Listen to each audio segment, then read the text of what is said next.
everyone, and welcome back to season three. Holy moly, Holly, I cannot believe we are finally recording season three of Rise and Glide, the podcast brought to you by Paddlogger. And today we are so thrilled to have on the one, the only, Greg Wingo. And for those of you who don't know who Greg Wingo is, um, you definitely need to know who he is now. Because he is probably one of the most, I'd say, like, thoroughly detailed, dedicated people that I know in terms of running a race, organizing a race, and making sure that everything just plays out as magically as it's meant to be. So, Greg Wingo, Holly and I are so stoked to have you here today. Welcome to Rise and Glide. Thanks for having me. This is exciting. I've been listening the previous two seasons, so it's fun to be on here. Well, we know for sure your name was mentioned in the previous seasons, and so we're actually really excited to have a chat with you today, as we have spoken with people who have participated in a few of your races. So, can you actually tell the audience like who you are, a little bit about yourself, and what you do? Sure. So I am a US based race director. I put on a couple of well-known long distance events, one of which is Great Alabama 650, which is the longest paddle race in the United States. It's the second longest in the world behind the Yukon 1000.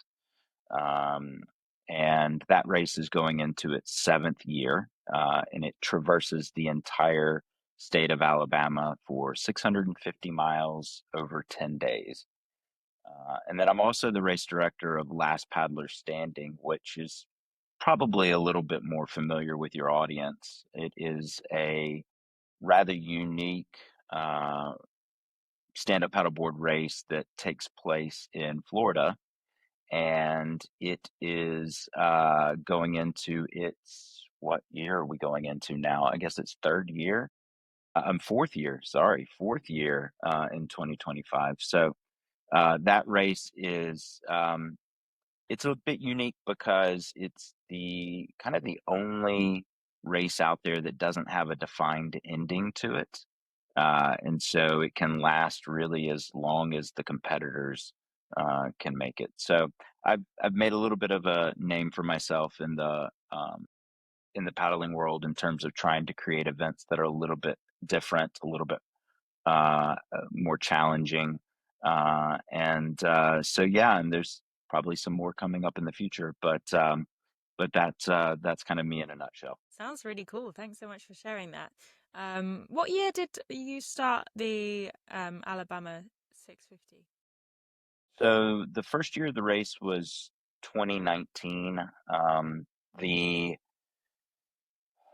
the kind of the parties that came together really came together at the end of 2018. So it was about a 9 month period from the time that we started talking about putting on the race to the actual first race, which was crazy fast period of time. Most long distance races are years in the process to come together. And that 9 months flew by, and was really kind of like, you know, kind of riding by the seat of my pants, really, in terms of putting on an event for the first time like that, not really knowing the paddling world very well at the time, and um, having to really kind of do my due diligence to make sure that I understood sort of what the culture was, what the history of racing was, and making sure that we were putting on a really top notch event and trying not to fall on our face in the very beginning. And so, yeah, so 2019 was a crazy year getting that first one off the ground. That's so cool. And you mentioned that you had to do quite a lot of research into the paddling world. What made you want to do these or put on these amazing events? Were you much of a paddler before then? So that's the really funny thing about it is I'm not much of a paddler. I mean, I've done some things. I've done some shorter distance races. Stuff that's like 15, 25 miles long is probably, where I've done most of my stuff. But at that time, I hadn't done anything. I was an ultra runner, and I was coming into this world with an ultra running mindset. Um, but really listening to what paddlers were doing, but trying to create something that maybe a lot of the paddlers were not used to, and yet um, staying as true as I could to what paddlers of all disciplines appreciate. So I was very green, and I needed to go see other races. So during that first year, I traveled to see the Yukon River Quest. I traveled to see the Missouri River 340. I traveled to see the Texas Water Safari, some of these other seminal North American long distance races. And I reached out to a lot of people and said, "Hey, I'm going to put on this thing. You know, does it make sense? What advice do you have?" And some people were really great, and some people didn't want to help at all. And I quickly learned about what I thought was the best way to go about, creating a race, but also how I would want other people to come to me if they had, any sort of questions or advice that they needed on creating a race as well. That's incredible.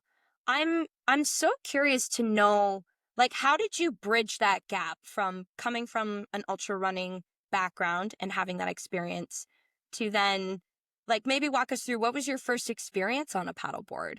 Like, how did you even get introduced into that activity? So my very first experience on a board was 2013 on Lake Tahoe. And like literally my very first time was on probably the prettiest lake in the country, at a very early year in the sport. And then it was probably uh, 6 or 7 years before I got on a board again. So yeah, it was a super long time in between. But I even back in 2013, I knew that like this was a lot of fun. Like this was something that was exciting. I unfortunately live in an area that's not really conducive to getting started in the sport. Though we have a lot of water in Alabama, most of it is um, not super close to where I live, and there's not access to good boards in this area. So, for somebody wanting to get into paddling either recreationally or competitively, it's kind of hard where I'm at. So I think that played in a little bit of had a little bit of an impact on how long it took for me to really get started. But coming from an ultra running mindset, it was actually really easy.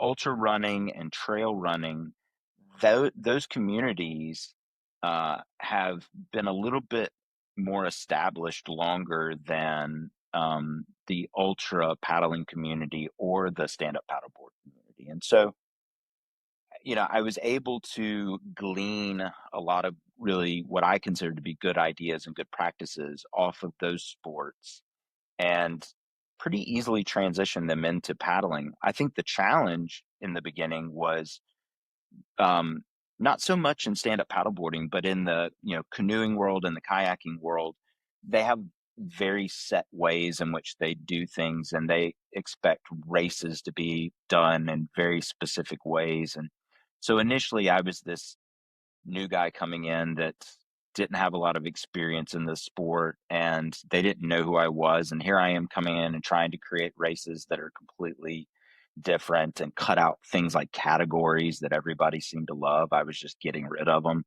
And at first there was a lot of pushback. And then once the races started to get going, it was like, okay, maybe we can do some things a little bit different. And now I'm kind of known for doing that. And there's an expectation to always do things different. And so yeah, so that creates challenges for new races that I might create. But at the same time, that first year or two, I feel like it was definitely a little bit of little bit of a harder time getting people on board. Hmm. Yeah, I definitely think that. I mean, when you're starting anything, right, from the ground up, I feel like the first couple years are always laying out the foundation. It's like really targeting the right audience. So in your case, like the right paddlers, people like who we spoke with last season, Holly, like Brad Friesen, and I can see that being quite a challenge for sure. But it is very astonishing actually to see how popular now at least Alabama 650 is. Like I feel like this year especially, even with Lindsay Tilton's performance, I know she's been nominated actually for an award with the Total Sup Female Performance of the Year during that race, which is incredible. So I think there's a lot to celebrate over the past 6 years of Alabama 650, which is phenomenal to hear from like where you've come from is remarkable. Well, and I would just add to that, when the 650 was created, the idea of somebody doing it on a paddleboard was so foreign. Like it was definitely the first several years, the thinking was that's not possible. That's not possible. But then over time, and once I started to get a little bit more ingrained in the sub community, I started to realize that no, it's very possible. You just have to have the right, mental uh setup to be able to do this. And physically it's going to be a challenge, but I don't think it's I started to learn that it wasn't something that was impossible. And so then my challenge was, well, how do I get paddleboarders to realize that they can do this and come and take on this challenge? And John Nippers and Brad Friesen were the first two to really attempt it.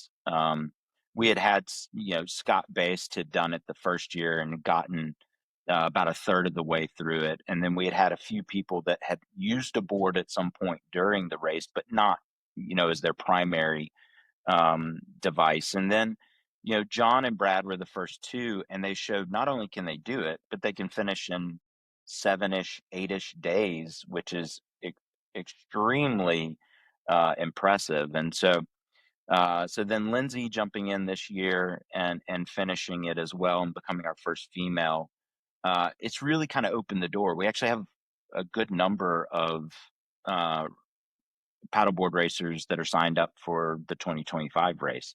So, so I think that it's just really highlighted that it's very possible to do. And that's exciting because that's what I want. I want, all these different disciplines to come take on this crazy long race. I'm really interested to find out more about the numbers of participants because obviously, I guess with both the Alabama 650 and Last Paddler Standing, in the first year or two, people may be interested, but maybe they haven't heard of it.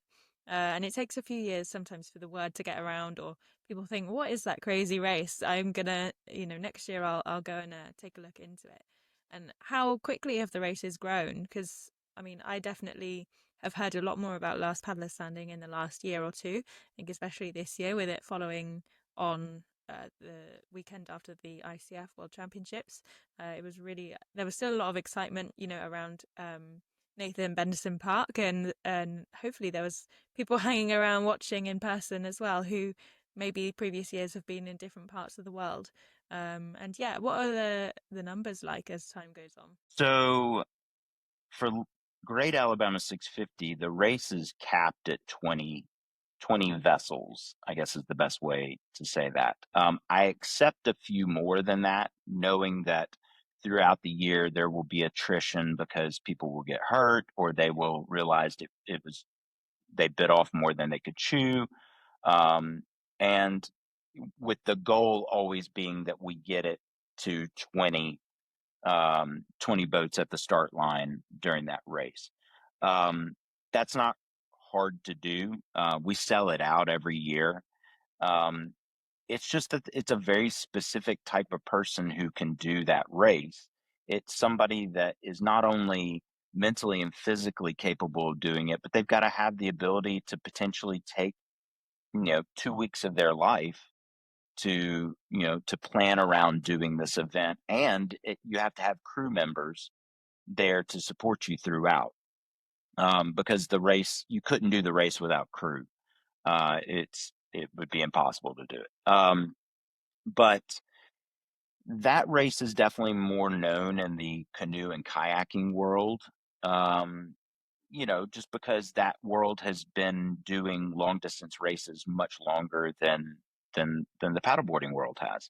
Um, However, the trajectory, I would say, of people that are stepping up to doing these long distance races, the trajectory for the paddleboarders is much steeper.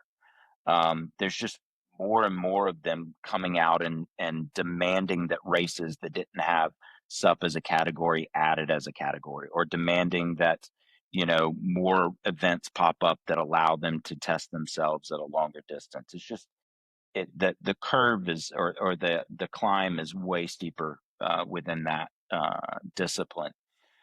Um, so that one is capped. Last Paddler is as well, but Last Paddler is it's kind of it's a weird thing. It is definitely, I would say, more challenging to get people to want to actually do that race. It is more captivating to watch it than it is to do it. And so people love the drama of that race. And I think that it's great that it does that, but it's also a little bit of a hindrance, because I can see where somebody would go, well, I'd rather just watch it and see what happens to these people than actually try it. Um, so it is capped. I actually don't want more than the 30 people that we get. Logistically, 30 is like an ideal number, but it is capped at 50. And if we ever reached it, we would do it with 50. But 30 is perfect, because, as Maddi can tell you, since she was doing commentary this year, you get to know every single person that's in that race. You get to tell their hero story, and everybody is important, regardless of whether they're the first one out or the last one out. And so um, that's really, really important to me, to kind of keep that style with that event. And so, if you have too many people signing up to do it, you can't do that.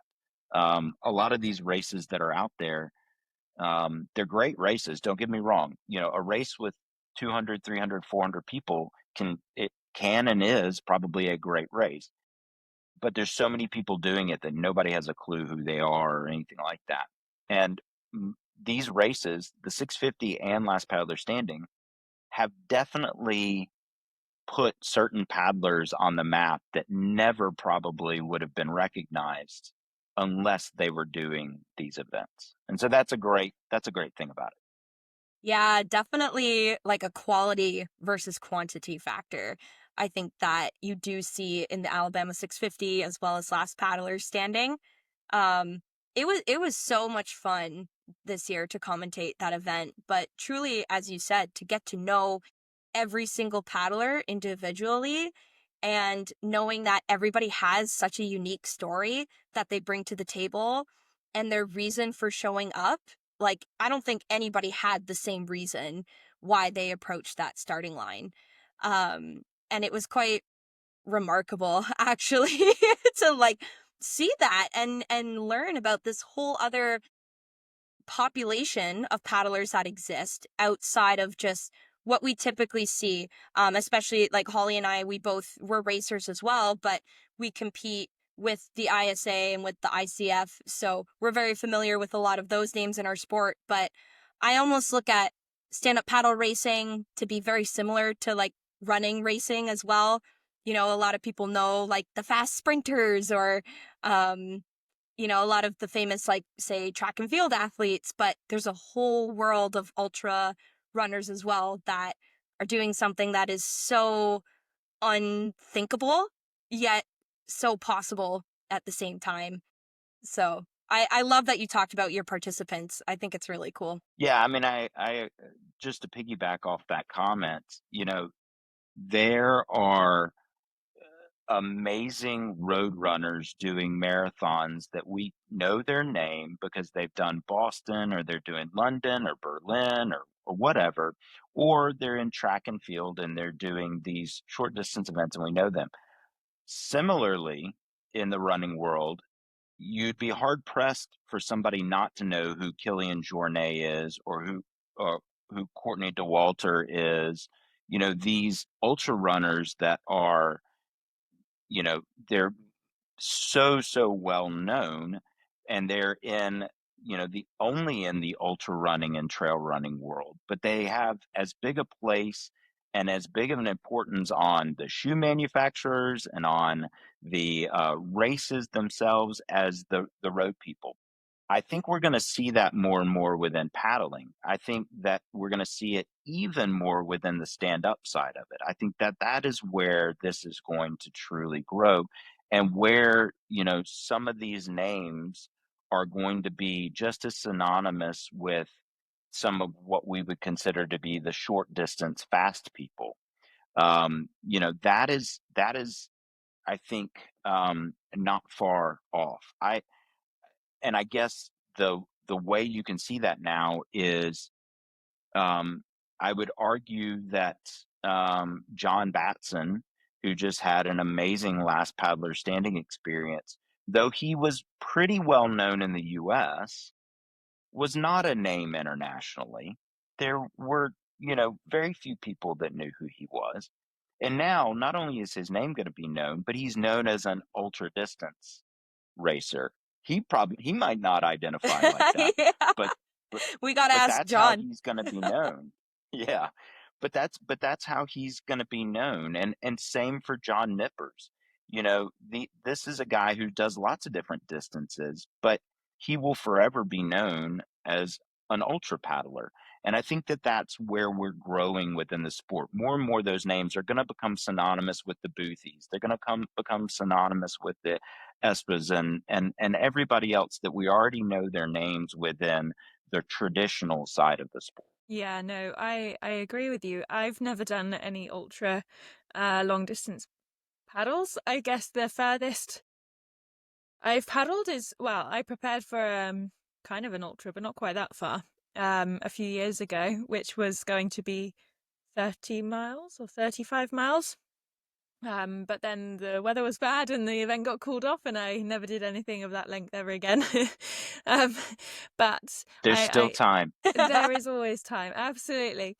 No, but I think the people who do those kind of distances, either, even if it's just a few laps of last paddler standing, still several hours and hours and hours of paddling, and the 650 is just unimaginable to me. But I'm really interested to know, because as you say, there's still time for anybody. It's possible. What's the magic potion? What that you have seen in all of the participants? What exactly goes into an ultra long distance paddler and helps them to become successful?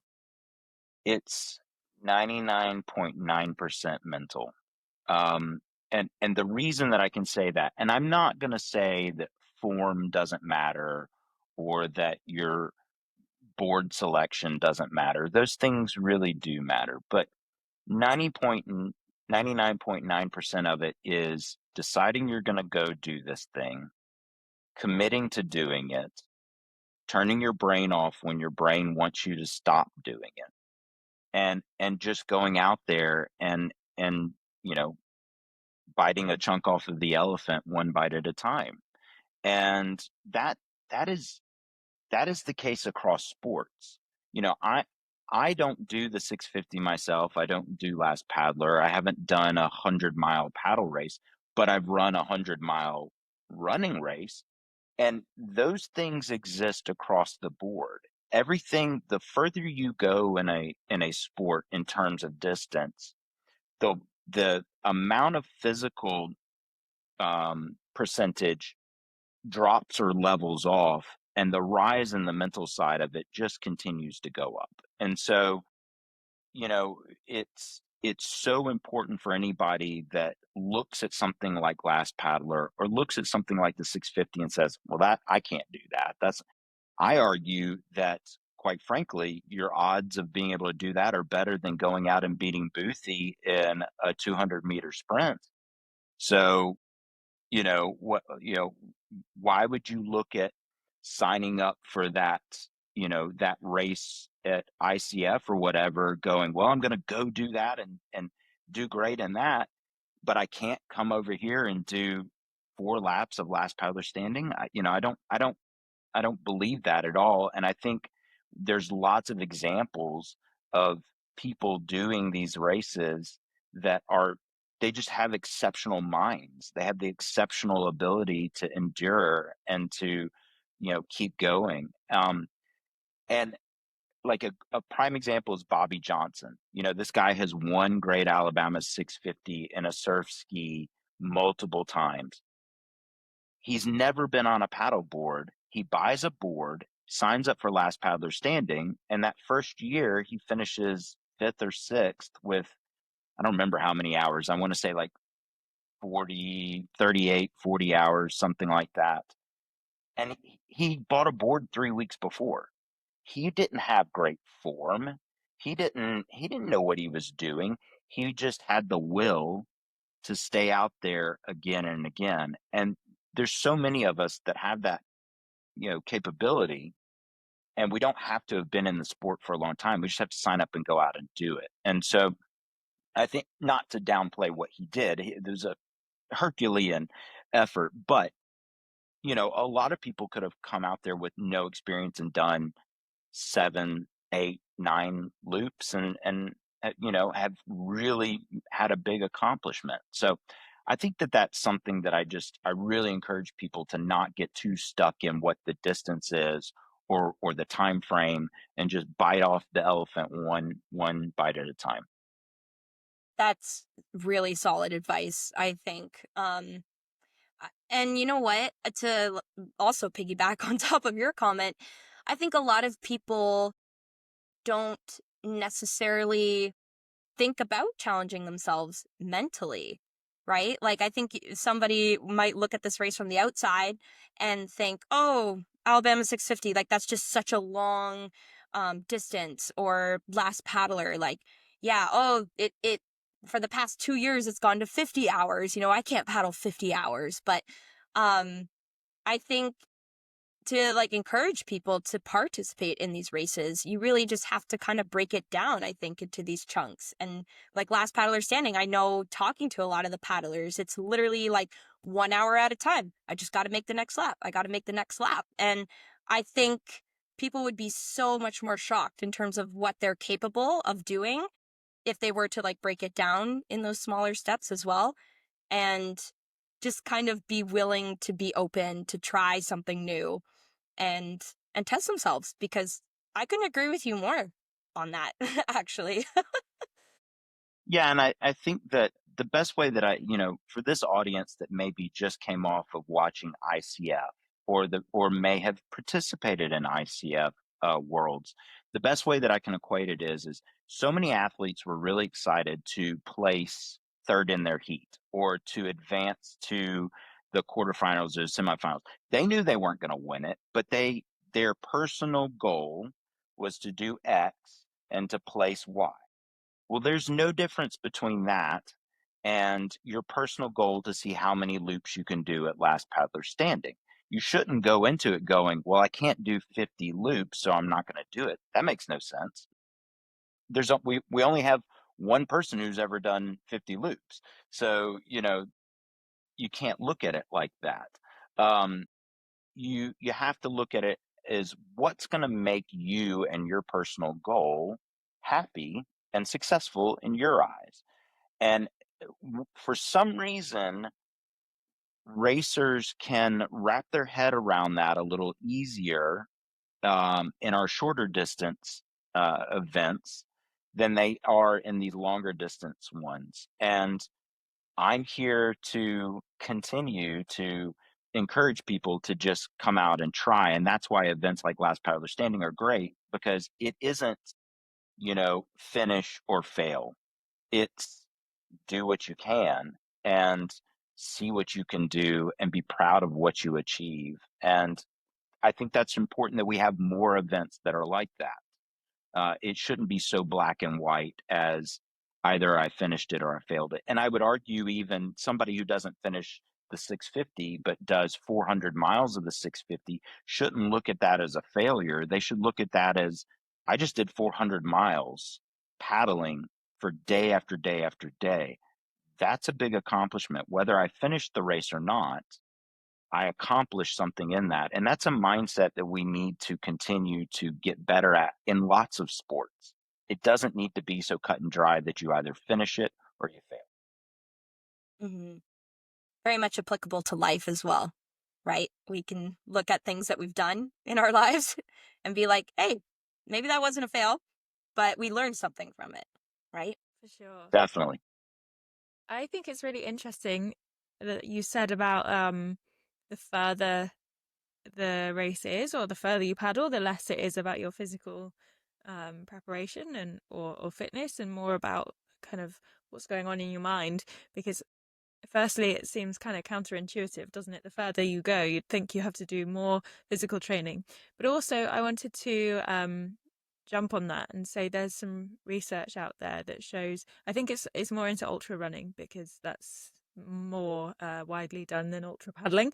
But the longer the races get, the more chances or the less difference there is between men and women. So typically, in shorter distances, men are stronger than women because they have bigger muscle mass, they have genetically bigger lungs, bigger heart, more blood volume, even if they're the same height and the same size. Men typically are strong, find it easier to go faster than women. But the longer the distance, the more women can catch up, or there's less difference between the two genders. So I find that really interesting, and I wonder if you notice any kind of gender differences in your events. So I think that this is a super hot button topic with my events. And I think that that is um I love that we're having the conversation around it.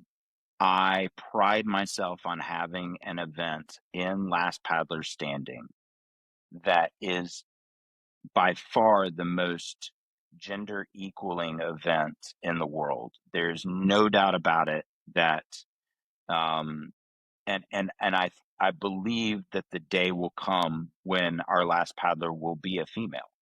Like, I firmly believe that. I do not and will not create categories for male and female in that event because it is a complete disservice to the belief that that race is going to be the one in which we see that happen. And the evidence already exists in trail running.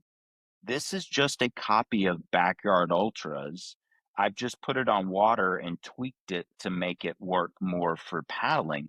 But the fact of the matter is females have won Backyard Ultras. They have done exactly what you're talking about, Holly. They have that the playing field levels out over the longer and longer distances, and it becomes a mental game. Yes, physical ability will 100% apply throughout the length of the event, regardless of what it is. But what happens is your physical output reaches a point in long distance races where it plateaus. Your body is not going to break down anymore unless you're injured. Your body's not going to break down any more than it has 20, 30 miles ago. You now are in a state in which you have to have your brain not tell you to quit because of the pain that you're encountering. But that pain's not just going to keep getting worse. And so it's really important to recognize that races have historically been designed to cater to the things that you were talking about that make us different. And that's okay. It's not bad. But if we can see a way to create events that can be more equaling and and we can design them like that and give those opportunities, why shouldn't we do that? we shouldn't always cater to what's been done in order to tweak it into what we're creating now. We should look at how we can do things that are different and make them as equaling as possible. And that is why last paddler standing will always recognize the last paddler, but I do firmly believe the day will come when that last paddler is going to be a female. And, you know, the Barkley Marathons is probably the most famous ultra race in the world. It took 25 or 30 years to have its first female finisher. And it happened this year with Jasmine Paris, who is UK born and bred. And she did it. She became the first one. And it took that long, but it happened. And that's my point. We have to we have to trust in the process. If everything's set up in a way where there's the opportunity, and Last Paddler really is, even with the 49th, even with the 49th loop where the distance increases, that's still between the racer and the race course. And we saw it this year with John Batson. It had nothing to do with him being male or female or another competitor. It had to do with him versus the race course.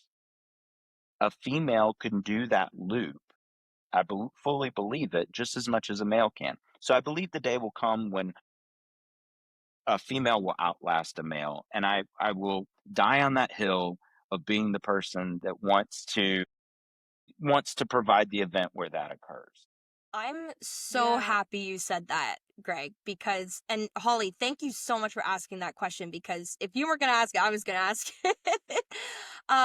Because I think you're right. It is such a hot topic this year, especially, and definitely in between commentating, like standing on the beach, kind of hearing what some people were saying in between laps. Like, I know I spoke with one racer in particular who actually said, "Oh, I really wish we had men and women's categories, because like it's not fair that like this woman doesn't get recognized for like not winning." And in my head, I kind of was like, well, hold on. Like, couple things. One, there's a really cool book by Dr. Stacy Sims. She's a PhD in nutrition and exercise science, and she talks about how scientifically, like, women have more type 2 oxidative fibers. So that's why, like, also just from a physiological standpoint, we can be pretty good in ultras and do really well. So in my head, I'm like, okay, well, one, yeah, like we have the capability for sure. I think it's definitely possible. And two, I think you're right. The race isn't about, you know, men being stronger than women. That's not it at all. It's between the paddlers and the course. And this year, Greg, I first met you at John Batson's race in Low Country, and April Zilk came as well. And so Blake Carmichael and we spoke with her, and I actually asked her, I said, "Hey, April, like, would you do Last Paddler Standing?" And she said, yes, absolutely. She would love to do it one day. Definitely. I think next year she has a couple, like big OC1 races planned. So she might not do it next year, but it is on her radar, it's on her map. And someone like her, like a world-class athlete, I could see her being Last Paddler Standing, or even Lindsay too. Like, I think if Lindsay keeps up her training, like, we already know that her mental capability is there. I think this year she was suffering from a bit of an injury, and that's why she kind of pulled out early, but we know that she's capable as well. Like, I think you're right. It's not a matter of like if a woman will win Last Paddler Standing. I think it's just a question of when. And part of that is we need more females to believe in that and to show up and to attempt it and to push everybody, not just other females, but push everybody to their limit in that event. But the day will come. Like, if we stay strong with it, if people come try it, you're exactly right. It could be a Lindsay, it could be an April, it could be a Seychelles, it could be you, Holly, it could be lots of different people, but we won't know if people won't attempt it. And also, we won't have more opportunities like this if our mindset is constantly, well, we need to do it like we've always done it, where we recognize each individual, category or class or whatever it is. Because if that's the mindset, then we're doing ourselves a disservice to have the opportunity to show that there can just be the outright last paddler, regardless of what that gender is. And I get it too. I'm a male sitting here saying, well, come on, ladies, let's go be the last ones to finish this thing. I understand that, and I get it. But at the same time, somebody's got to be the person to put the opportunity out there to make that happen. And then somebody's got to go, achieve it and do it. And I firmly believe it will happen. The day will come. And I, I'm going to be super, super excited because I really do believe that this is the way to do it. And I will say also, you know, Lindsay's a great example because she has the record for the most loops at 48 loops done in Last Paddler Standing. There's no doubt about it that Lindsay is recognized as the female who's achieved the most in Last Paddler. So the notion that we need to have categories is kind of moot when we for sure recognize the people individually for what they do regardless. Like John Batson again is a great example. There was no last paddler standing winner this year, but John was the last paddler standing. It's just that the race won this year. But he's still recognized as the person that went out on that last loop. It just didn't count, and the race won.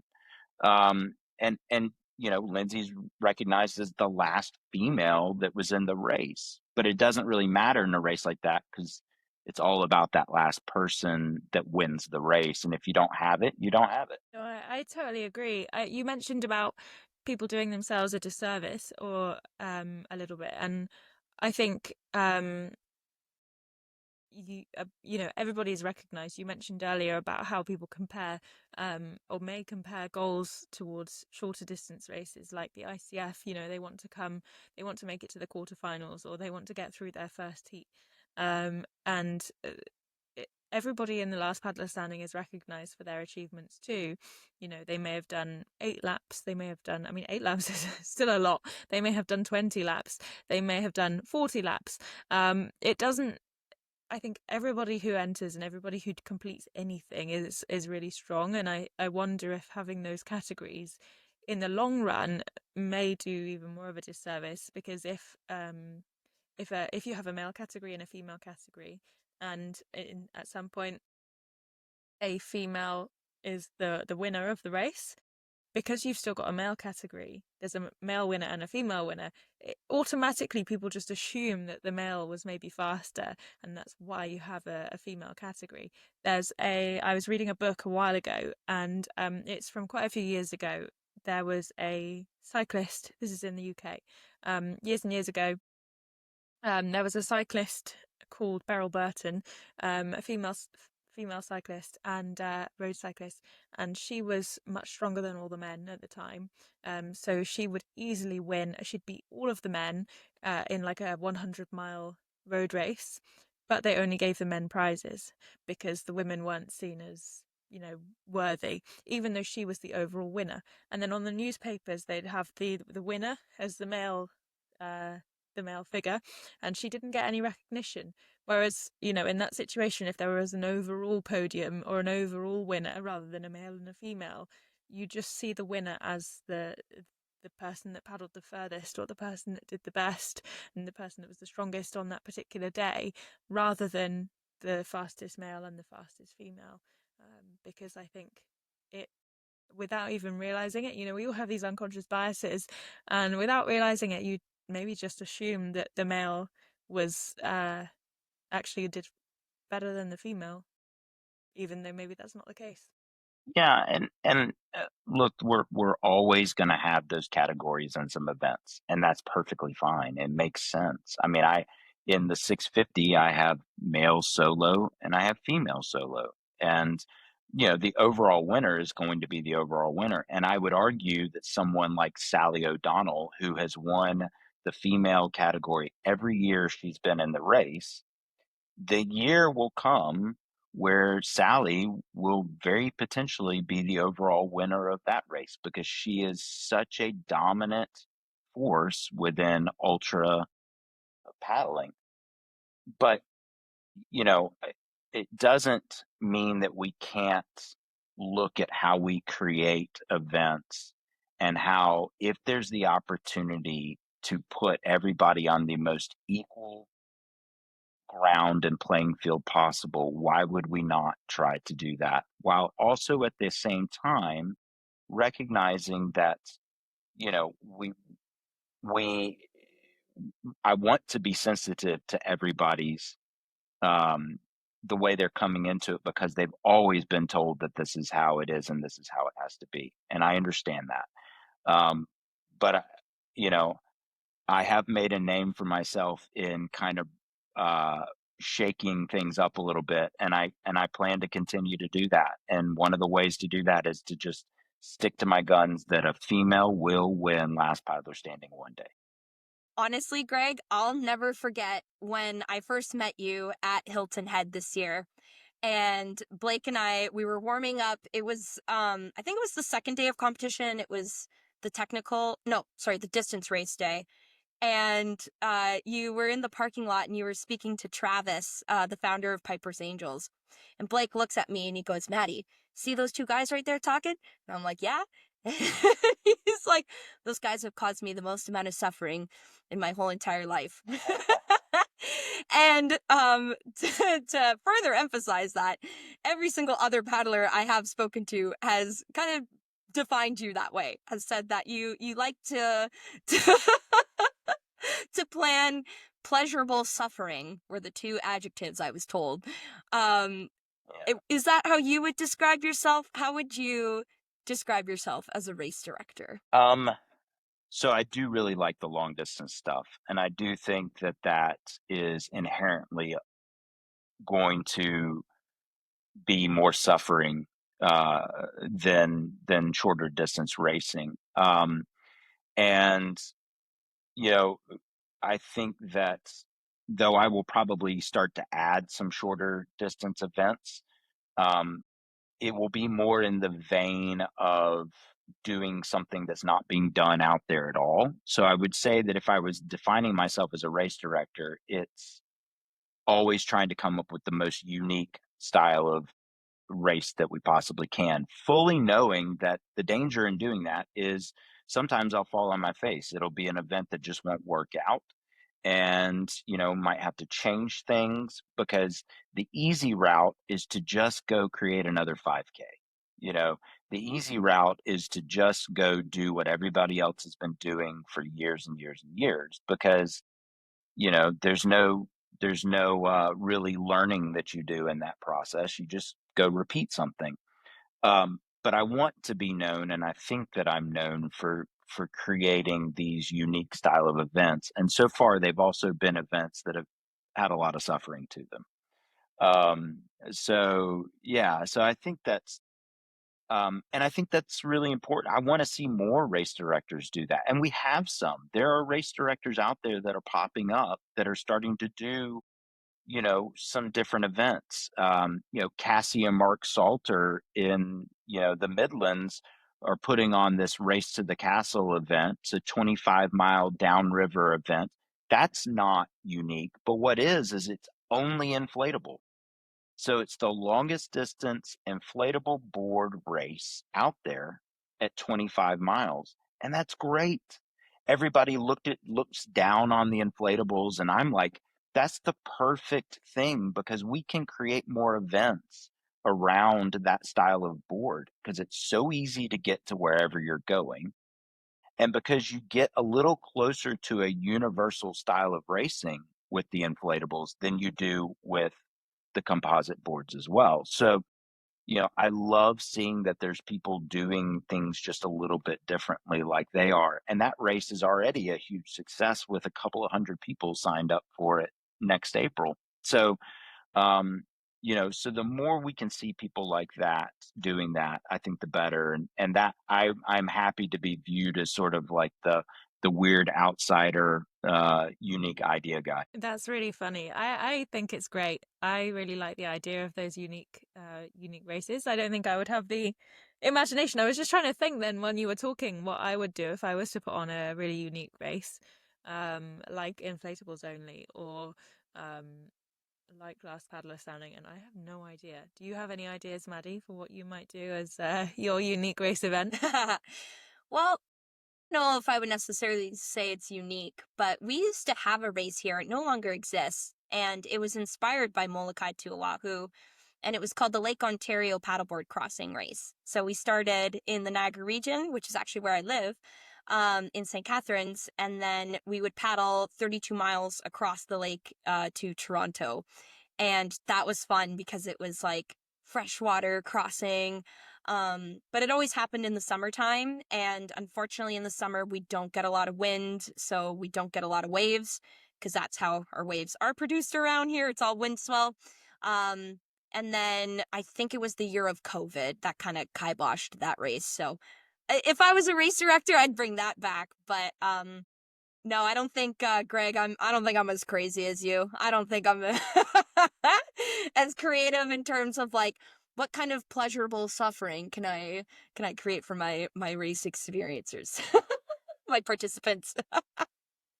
Well, be careful what ideas you throw out there, because I'll just take them and make them into something. So, um, yeah, I mean, I think that, and I'm looking forward to making more events that are different. And Holly, there may be something coming your way that'll make it without you having to fly anywhere. So, so don't totally discount the opportunity to get into one of these events. Yeah, I'll keep my eye out. I know in Torbay, which Uh-huh. is not too far from me. It's like maybe half an hour. They do the SUP 12, so it's like a 12-hour how many laps you can fit into 12 hours. And I think this year or 2025 is the first year they're also adding a SUP 6 for people who want to see how many laps they can complete in 6 hours. So it's kind of similar. Not quite as It's not going Yeah. to go quite as long as Last Paddler Standing, but a similar kind of idea, which is cool.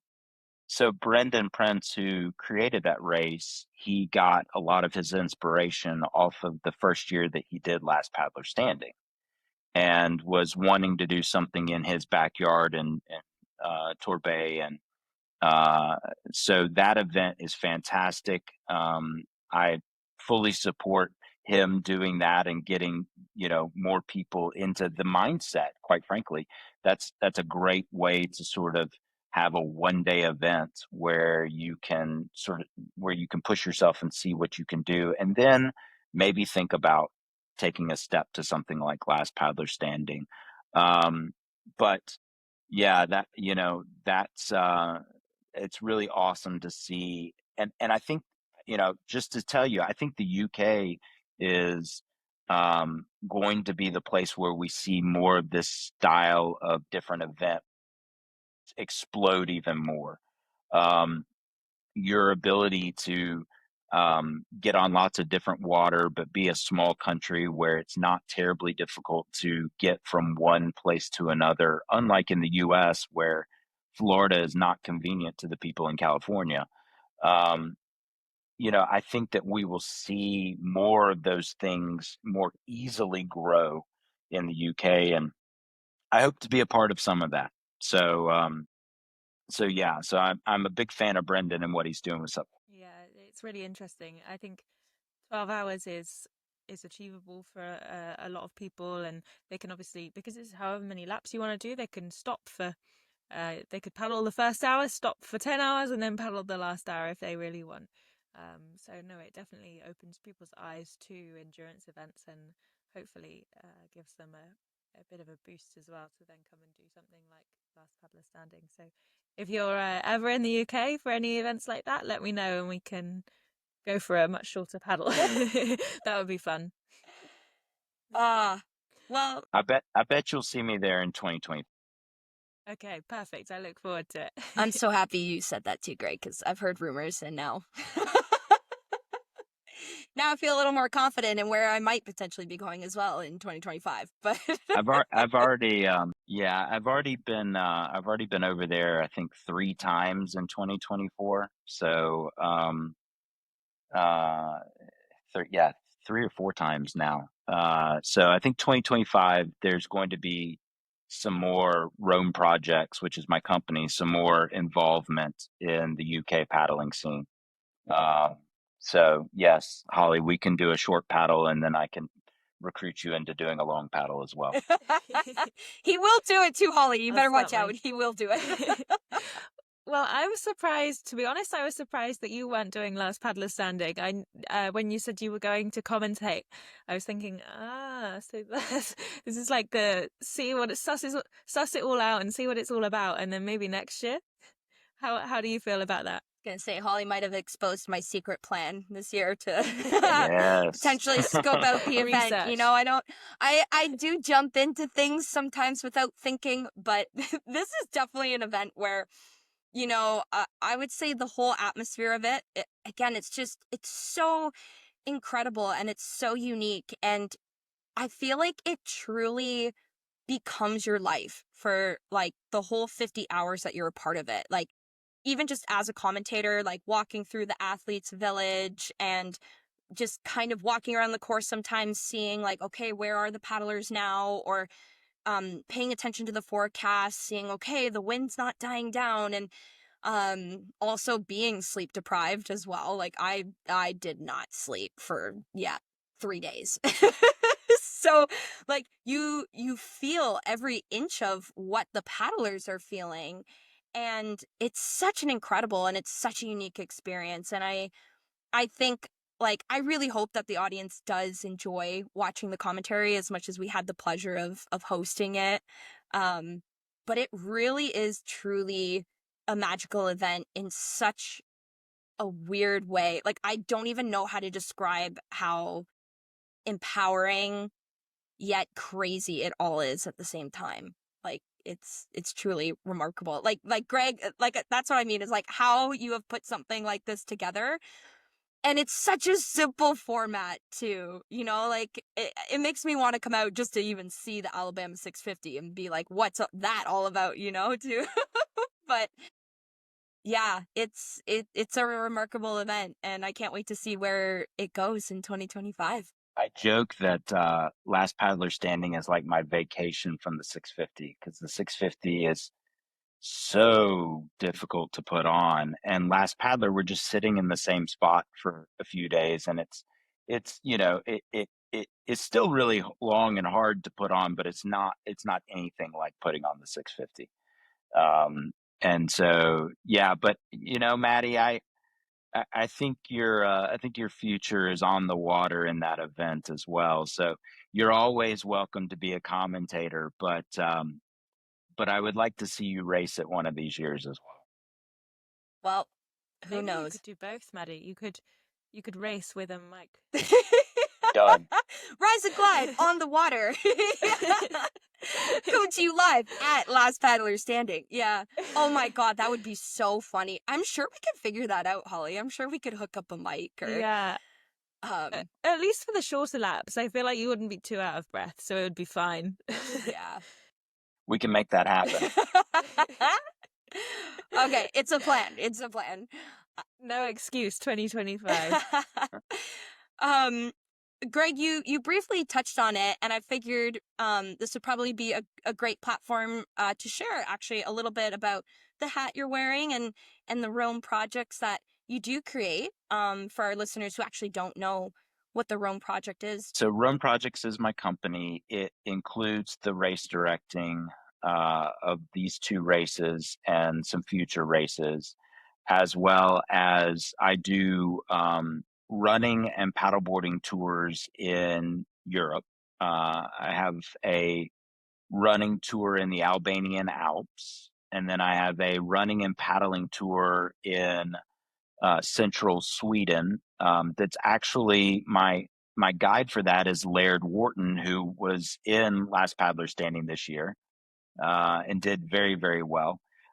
So he's my guide in Sweden for those trips.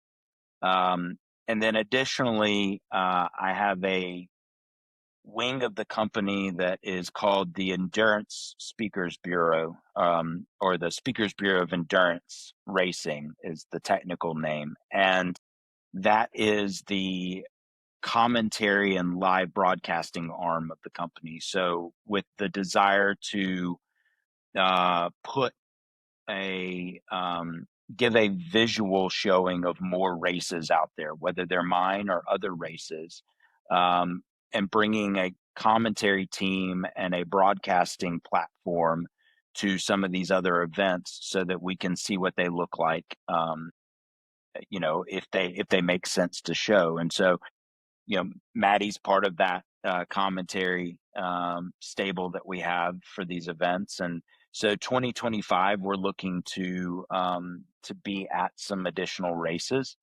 to promote and to showcase what they look like, so that you don't just have to follow photos and maybe videos afterwards on social media. You can see some of the action maybe at the start of the race or at the finish of the race or even in the middle of the race. It just depends on the race. And so that's Rome Projects as a whole. Well, thank you for touching on that. I figured I'm like, we should shout you out because what you do is super important and super cool. So people need to know about Rome projects. Well, and I think our sport is definitely going to grow in terms of the broadcasting. I think what we've shown with Last Paddler Standing is that, especially with the long distance events, it's a lot of storytelling and the ability to actually show people something that is not over in a matter of seconds. And there's going to be a lot of opportunity going forward for us to be able to grow the sport within the people that aren't necessarily, I don't identify as a racer, but they want to watch it, just like they might want to watch the Boston Marathon, or just like they might want to watch, the Tour de France. I think there's an opportunity for us to have highlighted long distance events that we can broadcast more, and I plan to be one of the ones that's doing that for years to come. Thanks for sharing that. Uh, Before we wrap up in a few minutes, I wanted to ask, are there any words of wisdom or top tips for people who might be looking to get into doing an event like one of yours for the first time, or thinking about starting to paddle longer distances and what they might need to do when it's all a bit overwhelming? Just sign up. I mean, I know that sounds crazy, but like, it doesn't matter what sport you're doing. If you sign up for an event, that helps. That's the catalyst to help you start your training, or increase your training. It creates that immediate goal that you can have, that end goal for you to go and try and achieve. And so, you know, if you just choose an event and sign up for it, even if you are not quote unquote successful at the end of it, it's probably going to be a learning experience to make you successful at a later date as well. Um, and if you want to try to just start training and increase your training with the end goal to one day do a long distance event, you can do that. But I think that life will start to come in and pull you away from it easier than if you have something that you're already, money vested, time vested, mentally, excited about. That's going to help you potentially achieve it a lot faster. And so I think that's universal. I don't think that's just paddle specific. Anytime that I want to, do a distance or get better at something, typically it's signing up for an event that gets me to that. Great advice. I wholeheartedly agree. Second that. How do you feel? Yeah, I was going to ask Maddi, do you feel the same? I think it's so easy for life to get busy in between events and training, if that's what people like to do. Um, if you haven't committed to something, it suddenly the weeks have gone by and you haven't put much towards those goals. So no, I completely agree. I think I guess I'm saying this as if I'm an ultra distance paddler, but I guess you learn along the way as well. The more you kind of paddle further in your training, the more you learn how your body responds to that and what you might need going forwards. Yeah, and I would add to that, I think if we're specifically talking about training, I think the biggest piece of advice I could give on any training for anything is get out there when conditions are not good. Because I think it's really easy to say, well, today is a blue sky day, so this is the day I'm going to go paddle or the day I'm going to go run. Oh no, tomorrow it's going to rain, so I'll skip tomorrow and I'll go the next day when it's not raining. And that's a terrible way to train because obviously on race day, we can't control the conditions like we're controlling during training. And so it's really important to go out there on the bad days when the wind is bad or when the rain is coming down. It's important to train at night if you're going to do something that goes into the nighttime. Don't just train during the day and then sign up for an event that is going to have you going into the night because nighttime is completely different than daytime. It has a mental impact on you differently than the daytime does. And if you don't train for it, your odds of success are much lower. So, I really encourage people to just, regardless of what it's doing outside, go if you have a training plan for that day, unless it's dangerous, go do that training plan and experience it. And your chances of that not taking you out of a race or, a long distance adventure or whatever it is going to be much. Great tips, great advice. Love it. Absolutely. Thank you. Yeah, thank you so much for sharing everything today. We really, really appreciate it. And I was going to say hope, but I'm sure our listeners are going to value every word that you said. We've definitely learned a lot already. Where's the best place for people to find you if they want to reach out and ask a question or get involved? Where would you like to be reached? I mean, I think the two races are probably the thing that the easiest to find. So Great Alabama 650 or Last Paddler Standing, you can reach out to me directly. I run all of those social accounts and any of the emails. It's probably the easiest place. You can also find me at Rome Projects or just by looking up my name. Um, but the races are definitely spots where if somebody wants to reach out and find out more about anything that I'm doing, they can reach out that way. Amazing. Thank you so much. Well, it was so great to have you on Rise and Glide today. We really appreciate your time and all the words that you have spoken about. And yeah, we look forward to seeing what's to come in 2025. I'm going to keep my eyes out on the UK calendar, UK endurance calendar, and maybe come and find you and have a chat again closer to home. Really appreciate it. Thank you. Yeah, thank you, Greg. Thank you so much for tuning in and for listening to this episode of the Rise and Glide podcast brought to you by Paddlogger. We just have two small things to ask you before you close this episode. The first one, if you enjoyed it, please leave us a rating and a review. It really makes a big difference. And the second one is to go to the App Store and download Paddlogger today. We can't wait to see you on the next episode.